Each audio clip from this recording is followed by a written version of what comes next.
তো বন্ধুরা, লক্ষ্মীর ভান্ডার প্রকল্পে মহিলাদের জন্য আজ কিন্তু দারুণ সুখবর উঠে এসেছে। আপনারা সকলে জানেন গতকাল 5ই ফেব্রুয়ারি অর্থাৎ বৃহস্পতিবার কিন্তু রাজ্য বাজেট পেশ হয়েছে। তো এই রাজ্য বাজেটে এবার মহিলাদের লক্ষ্মীর ভান্ডার প্রকল্পের ভাতা বাড়ানো নিয়ে একটি বিরাট বড় আপডেট উঠে এসেছে। তো এই রাজ্য বাজেটে এবার কি কি সুবিধা হলো, কোন কোন প্রকল্পের ভাতা বাড়ানো হলো, সমস্ত বিষয়ে কিন্তু আজকের এই ভিডিওটিতে বিস্তারিতভাবে জানানো হয়েছে।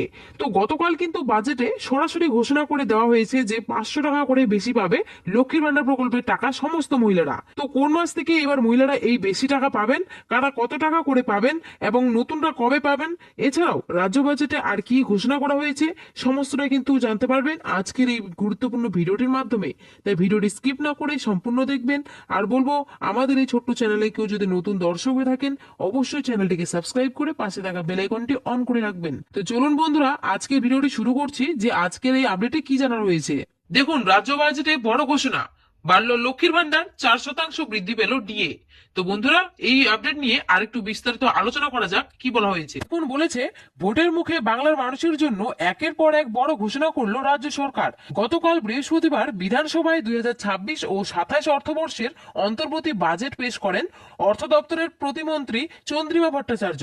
সেই বাজেটেই রাজ্যের মা বোনদের জন্য এলো বহু প্রতীক্ষিত সুখবর। লক্ষ্মীর ভান্ডার প্রকল্পে মাসিক ভাতা 500 টাকা বাড়ানো হলো।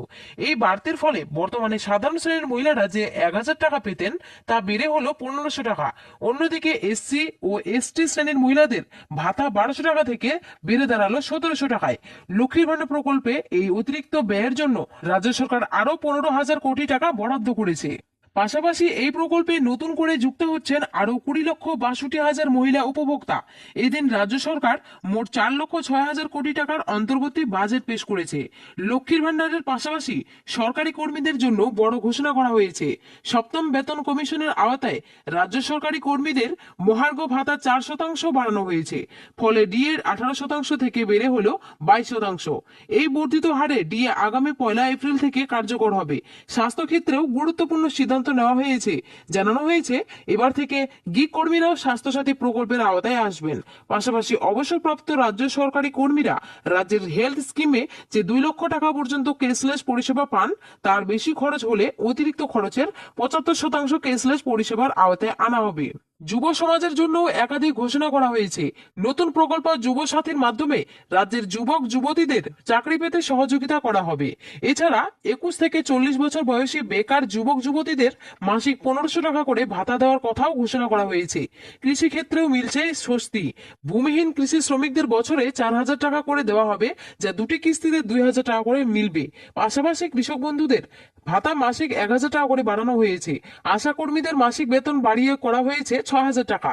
অঙ্গনওয়াড়ি কর্মী ও অঙ্গনওয়াড়ি সহায়কদের ভাতাও 1,000 টাকা করে বাড়ানোর ঘোষণা করা হয়েছে।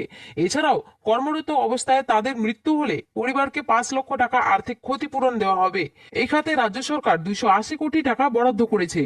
এছাড়া সিভিক ভলেন্টিয়ার ও গ্রিন পুলিশদের বেতনও মাসিক 1,000 টাকা করে বাড়ানো হয়েছে, যার জন্য বরাদ্দ করা হয়েছে 150 কোটি টাকা। সব মিলিয়ে ভোটের আগে এই অন্তর্বর্তী বাজেটে রাজ্য সরকারের একাধিক জনমুখী ঘোষণায় স্বস্তি ও খুশির হাওয়া বইছে বাংলার সর্বস্তরের মানুষের মধ্যে। তুমি এখনো সরকার পাশে আছে।